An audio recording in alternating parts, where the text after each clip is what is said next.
Yes, money is an idea backed by faith. Okay, and what's the faith? Is the good credit and the faith in the United States government. If I give you $100 and it says in God we trust and it's United States government, you like that idea because it's backed by the faith in the United States.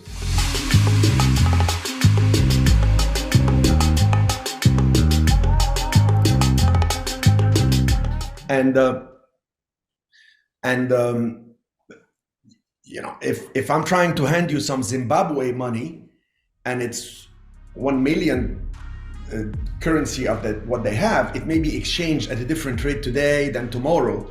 You can look at the Egyptian pound in the last few months. It went 30 Egyptian pounds for $1 and then 50 Egyptian pounds for $1. So that idea of money there is not working too well. So there is a lot of depression, there is a lot of stress, etc. Same for Argentina, same for, look at the euro, went up, down, etc.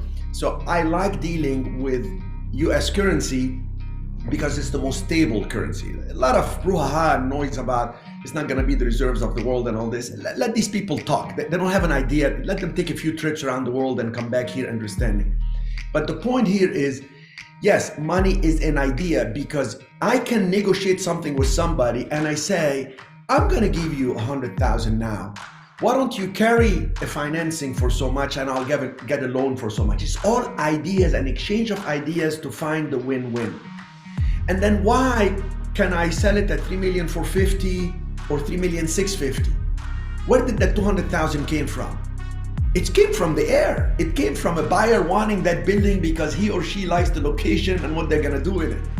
How come sometimes a single tenant building, I'm only willing to pay 800,000 for it vacant, and yet another person is willing to pay 1 million for it because he or she is gonna put their business there. It has more value for them. So that idea that they have to pay an extra 200,000 is just an idea. And when you understand that, you start selling values and not prices. You start talking to people about the value, not a price. Somebody comes and tells me, the comparable sale here is $500 square foot. How come you're selling at 600? And I say, well, let me tell you about this building. Everything is remodeled in it. It's already producing cash flow. It's in the oldest historic zone under US flag. The cruise ship business keeps growing. I'm selling value, no more prices, and the idea dials into their head, and there is nothing more than an agreement on reality. So you bring them to your reality, because there is a reality out there, and being clever is understanding truth. That's the definition of being clever, is understanding truth. But being a genius, and you can be a genius, is you create the truth and have them understand it. And that is based on what you will present, how you will present it. And that's what makes a broker or an investor make millions versus somebody out there struggling, doesn't understand what he or she is doing wrong. Small shifts in the thought, in the idea.